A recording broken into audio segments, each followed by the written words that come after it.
مسلمان نہیں ہوتا۔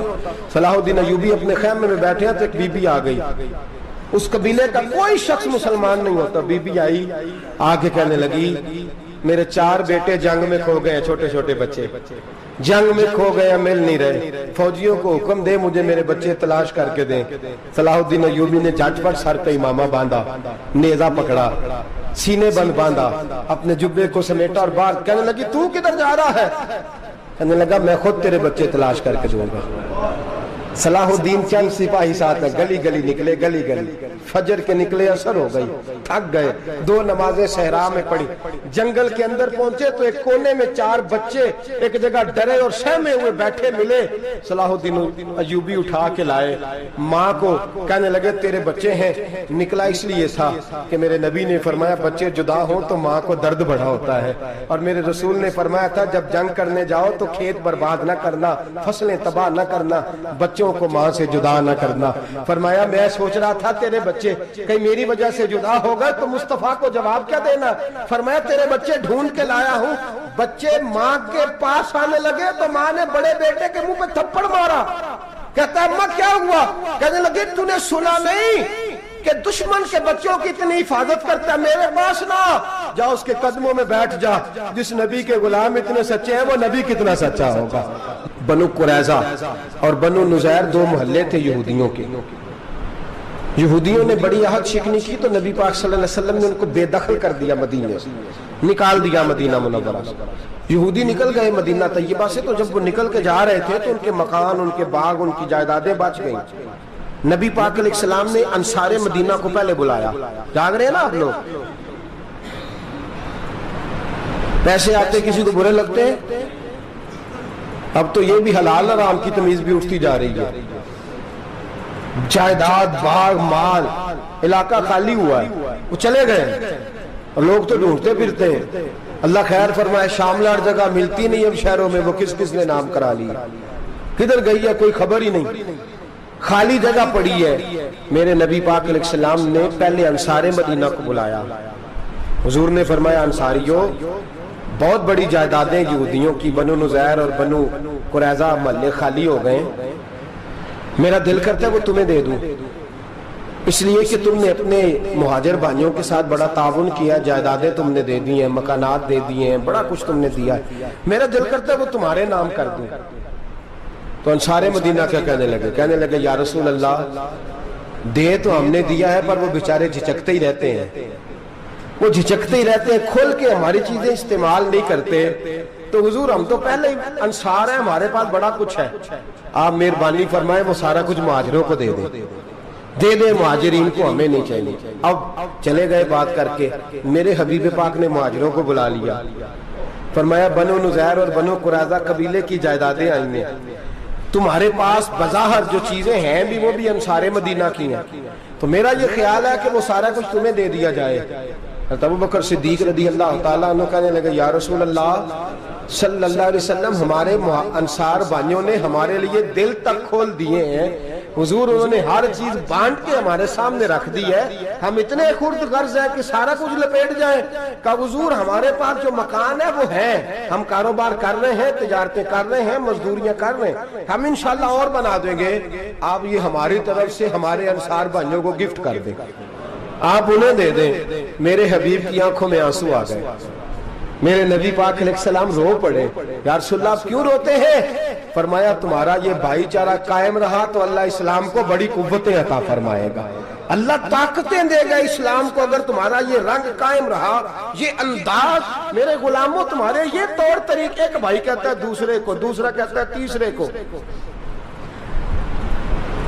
مسلمانوں کی نا ایک تعداد لڑتے لڑتے لڑتے لڑتے دور چلے گئی، تاتاریوں نے قید کر لیا، 4 مسلمان تھے، تبلیغ کرنے گئے، جنگ کرنے گئے، جہاد کرتے کرتے کافروں سے لڑتے لڑتے تاتاری قوم میں چلے گئے، وہاں قید کر لیے گئے تو سزائے موت کا حکم ہوا، 4 بزرگ تھے، سزائے موت کا حکم ہوا تو تاتاری بادشاہ جو تھا وہ بڑا خلاف تھا، بڑا سخت مخالف تھا مسلمانوں کے، اس نے کہا کہ ان کو جب پھانسی دینا نا مسلمانوں کو تو میرے سامنے دینا۔ اب 4 عالم ہیں، 4 صوفی ہیں، سفید داڑیاں، سر پہ امامے، پھانسی کا وقت آیا تو جو پھانسی گھاٹ ہے وہ ایک ہے، چاروں کو کٹھے پھانسی نہیں ہو سکتی، ایک کو کہا کہ ایک ایک کر کے ان کو پھانسی دو. جب پھانسی کا وقت آیا نا تو جو سب سے پیچھے صوفی تھے وہ دوڑ کے آگے آئے, کہنے لگے بادشاہ پہلی باری میری لگا پہلی. اب بادشاہ نے کہا ٹھیک ہے اسے لٹکا دو. وہ قریب آئے تو دوسرے دوڑ آئے, کہنے لگے نہیں نہیں پہلی باری میں نے زیادہ کافر قتل کیے, میرا بڑا جرم ہے, مجھے پہلے سزا دو. ان کو پھانسی دینے لگے تو تیسرے آ گئے, کہنے لگے نہیں یہ تو میرا قتل کرتا تھا, رستے میں بتایا کرتا تھا, ڈھونڈ کے میں بتلاتا تھا کہ یہاں زیادہ تعداد ہے, مجھے پہلے پھانسی دو. تیسرے کے ساتھ بات ہو رہی تھی تو چوتھا دوڑا آیا, کہنے لگا یہ رستے بتاتا تھا, یہ تبلیغ کرتا تھا, یہ سارا کچھ کرتا تھا, لیکن کہا یہ کہتے تھے چلو واپس چلتے ہیں, میں جانے نہیں دیتا تھا, میں کہتا تھا اور کافر مارنے اور علاقے فتح کرنے, میرا جرم بڑا ہے, مجھے پہلے پھانسی دو. بادشاہ کہنے لگا مجھے 35 سال ہو گئے حکومت کرتے, بڑی دنیا کو پھانسی دی ہے, لوگ تو ایک دوسرے کو دھکے دیتے ہیں کہ پہلے تو جا پہلے تو جا, اور تم کیسی قوم ہو کہ ایک دوسرے پہ قربان ہو رہے ہو. کہنے لگا تم ایک باپ کی اولاد ہو. جاگ رہے ہیں آپ لوگ؟ تاتاری بادشاہ, کافر بادشاہ, اسلام کی مخالفت کرنے میں ایک باپ کی اولاد ہو کا نہیں, ایک قبیلے کے رہنے والے ہو کا نہیں, ایک ملک کے رہنے والے ہو نہیں. اس نے کہا رشتہ کیا ہے تمہارا, رشتہ کیا ہے؟ تو بول کے کہنے لگے خدا ایک ہے نبی ایک ہے, خدا ایک ہے اور نبی منفرد ایک ہے, اس قوم کی نقصان بھی ایک ہی سب کا نبی, اللہ بھی قرآن بھی ایک. کیا ہی اچھا تھا ہوتے اگر مسلمان بھی ایک, یوں تو سید بھی ہو مرزا بھی ہو افغان بھی ہو, تم سبھی کچھ ہو بتاؤ کہ مسلمان بھی ہو. فرمایا ہمارا اللہ ایک ہے نبی ایک ہے, تو کہا پھر ایک دوسرے پہ جان کیوں دیتے ہو؟ فرمایا ہمارے نبی نے ہمیں بھائی بھائی بنا دیا ہے, بھائی کا دل نہیں کرتا اس کی آنکھوں کے سامنے بھائی چلا جائے, ہمارا دل نہیں کرتا پہلے مجھے دے پہلے مجھے دے. بادشاہ کہنے لگا تمہارا جذبہ مجھے متاثر کر گیا, جاؤ میں تم چاروں کو آزاد کرتا ہوں, تمہیں آزاد کرتا ہوں. میرے دوستو یہ رنگ تھا, دیکھیں نا, یہ اس دھرتی نے نظام دیکھا ہے نا, اس فلک نے پہلی بار دیکھا, اس زمین نے پہلی بار, اور میرے حضرت صاحب فرمایا کرتے تھے زمین تڑپ کے روئی, اس نے پہلی دفعہ دیکھا.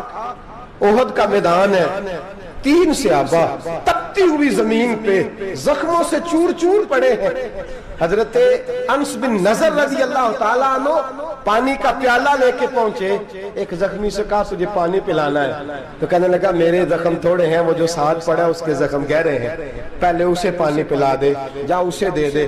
اس کے پاس پہنچے تو وہ کہنے لگا وہ مجھ سے پہلے گرا تھا, اس کا زخم زیادہ گہرا ہے, اسے پانی پلا. تیسرے کے پاس گئے تو کہنے لگا چوتھا تڑپ زیادہ رہا ہے, اس کی عمر زیادہ ہے, میں تو جوان ہوں برداشت کر رہا ہوں, بڑھاپے کی وجہ سے نڈھال ہو گیا, پہلے اسے پانی پلا. چوتھا کہنے لگا 5ویں کے پاس جا, 5واں کہنے لگا 6ٹھے کے پاس جا. حضرت انس بن نضر کہتے میں رو پڑا, میں نے کہا محمد کے غلاموں, رسول نے تمہیں کیسا جذبہ دے دیا ہے, زبانیں پیاس سے باہر ہے لیکن تمہاری اخوت مرتے دم تک قائم ہے.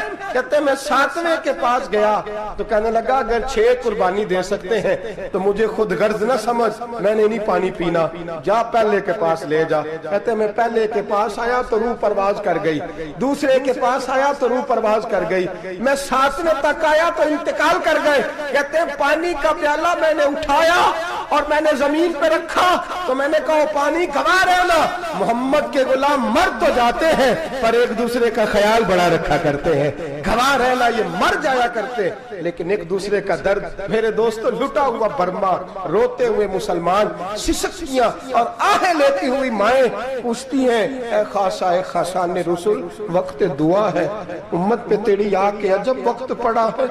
وہ دین جو بڑی شان سے نکلا تھا وطن سے, پردیس میں وہ دین آج غریب الغربا ہے. فریاد ہے اے کشتی امت کے نگہباں, بیڑا یہ تباہی کے قریب آن لگا ہے. اور کیا خوبصورت جملے کہے تھے کہ نبی پاک صلی اللہ علیہ وسلم نے, حضور نے فرمایا تھا میرا مومن ایک جان کی طرح ہوتا ہے, ایک جان کی طرح ہوتا ہے, ایک کو تکلیف ہو جسم کے ایک حصے کو, سارا حصہ پریشان ہوتا ہے. فرمایا یہ ایک مکان کی طرح ہے, ایک اینٹ دوسری اینٹ کو مضبوط کرتی ہے. فرمایا یہ مضبوط لوگ ہیں, یہ مضبوط لوگ. حضرت عمر فاروق کا زمانہ ہے, ایک آدمی نے سیری بھیج دی, ایک گھر میں بطور تحفہ، قحط کا زمانہ تھا، گوشت ملتا نہیں تھا، جانور، ایک آدمی نے سری بھیج دی ایک آدمی کے گھر میں۔ اس نے کیا کیا؟ اس نے اپنی بیوی سے کہا ہماری تو خیر ہے، ساتھ والا پڑوسی زیادہ غریب ہے، ادھر نہ بھیج دے، یہاں گندم امیر شہر کی ہوتی رہی خراب اور بچی کسی فقیر کی فاقوں سے مر گئی، کہا ساتھ والے پڑوسی کے گھر سے میں کئی دنوں سے بھوک کی آوازیں، وہاں بھیج دے۔ اس کے گھر گئی تو اس کی بیوی شوہر کو مشورہ دیتی ہے، کہتی ہے میرے بچے تو دلیر ہے، ساتھ والے کے چھوٹے ہیں، وہ گزارا نہیں، ادھر نہ بھیج دیں۔ ادھر گئی، ایک روایت ہے 7 گھر، ایک روایت ہے 21 گھر، 21 گھروں میں گھومتی ہوئی وہ شریف پھر پہلے کے گھر میں آ گئی، اور پہلا صحابی کہنے لگا صرف تو نے ہی محمد کا کلمہ نہیں پڑھا، باقی 20 نے بھی پڑھا ہوا ہے، صرف تو نے ہی رسول اللہ سے یہ درس نہیں لیا، باقیوں نے بھی لیا ہے، اور صرف تیرے اندر ہی جذبہ احسار نہیں، تو ہی صرف مسلمانوں سے پیار نہیں کرتی، سارے ہی پیار کرتے ہیں۔ وہ شریف پھر آ گئی ہے، اب کیا کرنا ہے؟ اب کیا کرنا ہے؟ تو امام نبوی نے لکھا ہے، وہ کہنے لگی کرنا کیا ہے؟ پکاؤں گی میں اور کھائیں گے 21 گھر، پھر بھی اکیلے نہیں کھائیں گے، پکاؤں گی میں اور کھائیں گے 21 گھروں کے مطابق شوربہ پکا، اور پھر برتن میں ڈال کے وہ بی بی ایک گھر کا دروازہ کھٹکھٹاتی ہے، کہتی ہے مصطفیٰ کے غلاموں نکلو باہر اور کھاؤ، اس لیے کہ جس نبی نے مجھے پیار کا حکم دیا اسی نے تمہیں بھی پیار کرنا سکھایا ہے، یہ رنگ چشم فلک نے سکھایا ہے۔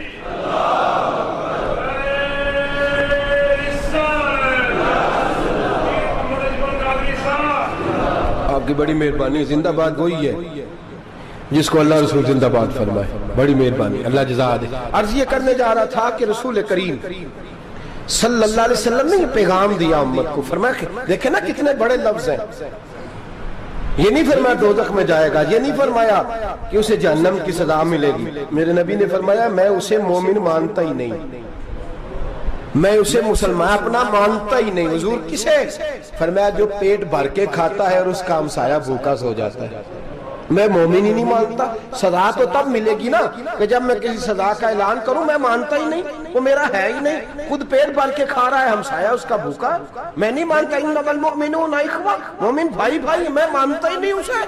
اور میرے حبیب پاک اتنے بڑے لفظ حدیث میں اور کہیں نہیں ملیں گے، آپ کو اتنے بڑے جملے کہیں نہیں ملیں گے۔ میرے نبی پاک نے فرمایا اللہ کہے گا قیامت کے دن، کون؟ اتنے بڑے لفظ حدیثوں میں ملتے نہیں جتنے یہ ہیں۔ حضور نے فرمایا رب فرمائے گا بندے سے کہ میں تیرے پڑوس میں بھوکا تھا، تو نے مجھے روٹی کیوں نہیں کھلائی؟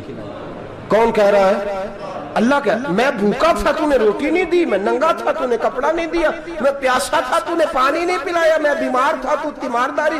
یا اللہ نہ تو کھاتا ہے، نہ پیتا ہے، نہ کپڑا پہنتا ہے، نہ تو بیمار ہوتا ہے، لا تاخذہ سنۃ ولا نوم، تجھے بیماری آتی نہیں، اونگ نیند نہیں آتی، میرے مالک تو میرے پڑوس میں تھا۔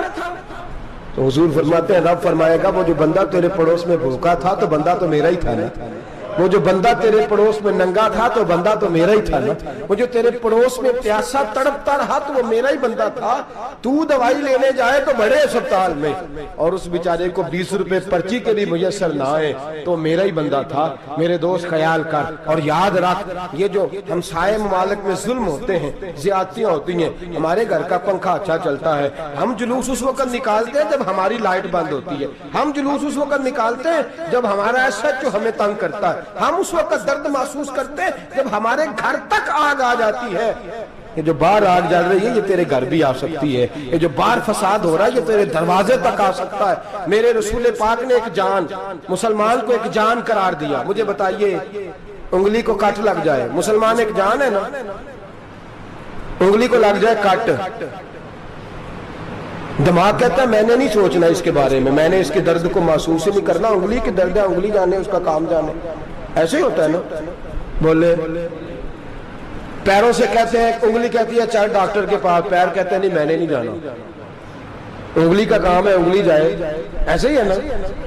دل سے کہتے ہیں تو تڑپ تھوڑا سا، انگلی کو درد ہے، کہتے میں کو تڑپوں، انگلی کا ماما، انگلی جانے اس کا کام جانے۔ ٹیلی فون کرنا ہے ڈاکٹر صاحب کا پتہ کرنا ہے تو کان کہتے ہیں میں نے نہیں بات سننی ڈاکٹر صاحب کی، زبان کہتی ہے میں نے نہیں بولنا، انگلی جانے، ایسا ہوتا ہے۔ پیر احتجاج کرتے کہ میں نے ڈاکٹر کے پاس، میں کچھ چکر کھاتا پھروں ڈاکٹر کی دکان کی، انگلی کو درد ہے انگلی جانے، ایسا ہوتا ہے۔ بھئی میرے رسول پاک نے فرمایا مسلمان ایک جان ہے، تو درد برما کے مسلمانوں کو ہو رہا ہے تو پاکستانی کہہ رہے ہیں کوئی بات نہیں، وہ جانے ان کا کام جانے، ایک جان ہے نا، درد ہونا چاہیے، تکلیف ہونا چاہیے۔ پھٹے پہ باتیں ہوتی ہیں اس موضوع پہ، اسمبلی پہ گفتگو ہوئی ہے اس موضوع پہ، آپ کی صوبائی اسمبلیاں اس موضوع پہ بولی ہیں، آپ کے کونسل اس موضوع پہ بولے، ہم تو اپنی اپنی سیاستیں، اپنے اپنے تماشے، اپنے اپنے چکروں میں لگے ہوئے۔ وہ دریا کے اندر سسکتے مسلمان، بنگالی کہتے ہیں ہمارے نہیں، برمی کہتے ہیں ہمارے نہیں، پاکستانی کہتے ہیں ہمارے نہیں، ترکی کہتے ہیں وہ کس کے ہیں؟ وہ کس کے ہیں؟ وہ اللہ کے بندے ہیں، محمد عربی کے غلام ہیں صلی اللہ علیہ وسلم۔ لیکن میرے دوستو کیا ہمیں کیا غرض ہے، وہ جانے ان کا کام جانے۔ یہ جب تیرے پیروں تک آگ آئے گی پھر تجھے پتہ چلے گا یہ بڑی سخت آگ ہے۔ آج جس کافر نے برما پر عرصہ دراز تنگ کیا ہے، مسلمان تھوڑے تھوڑے مفاد لینے کی خاطر نا، بنو عباس اور بنو امیہ کی جنگ چل رہی تھی، بنو عباس جو تھے وہ غالب آ گئے، بنو امیہ جو تھے ان کی حکومت ختم ہو گئی، تو عیسائیوں نے بنو امیہ سے کہا کہ ہم تمہارے ساتھ تعاون کرتے ہیں، ہم تمہارے ساتھ تعاون کرتے ہیں اور بنو عباس پہ غلبہ پا کے تمہیں حکومت دلاتے ہیں۔ بنو امیہ بڑی جدوجہد کر رہے تھے بادشاہی کے لیے، لیکن انہوں نے کہا کہ ہم لڑ رہے ہیں، کوشش کر رہے ہیں، لیکن ہمیں کسی کافر کی مدد کی ضرورت نہیں، ہم جتنا مرضی لڑیں لیکن کافروں کے ہاتھوں بنو عباس کو مروانے کو ہم تیار نہیں ہیں۔ ہمیں خبردار، تمہارا آپس کا معاملہ ہے، ہم خود نمٹ لیں گے، تمہیں اجازت نہیں دیتے تم اندر کودو اور کود کر کے تم فسادات پیدا کرو اور مسلمانوں کے اندر تقسیم کرو۔ میرے دوستو مسلمان کو سوچنا چاہیے، سوچ بڑی رکھنی چاہیے، گھر کی جنگ سے نکل اب بہو ساس کے جھگڑے سے باہر آ جا، اب ملے کی سیاست چھوڑ کے باہر کا سوچ، اب اسلام کو تیری حاجت ہے۔ اب پوری دنیا جب مسلمان کو دیکھے نا، فیس بک یوز ہوتی ہے، اس پہ نوجوان جب اسلام کی بات کرنے لگے گا، اس پر جب بڑا اسلام کی بات کرنے لگے گا، پوری دنیا میں پیغام جائے گا کہ مسلمان اب جاگنے لگا ہے، مسلم خوابیدہ بیدار ہونے لگا ہے، اب اس کی آنکھیں کھلنے لگی ہیں، اب یہ اپنے مذہب کی بات کرتا ہے، اب یہ اپنے ملک سے، صوبے سے، برادری سے نکل کر بولتا ہے، اب یہ کہتا ہے کہ بازو تیرا توحید کی قوت سے قوی ہے، اسلام تیرا دیس ہے، تو مصطفی ہے۔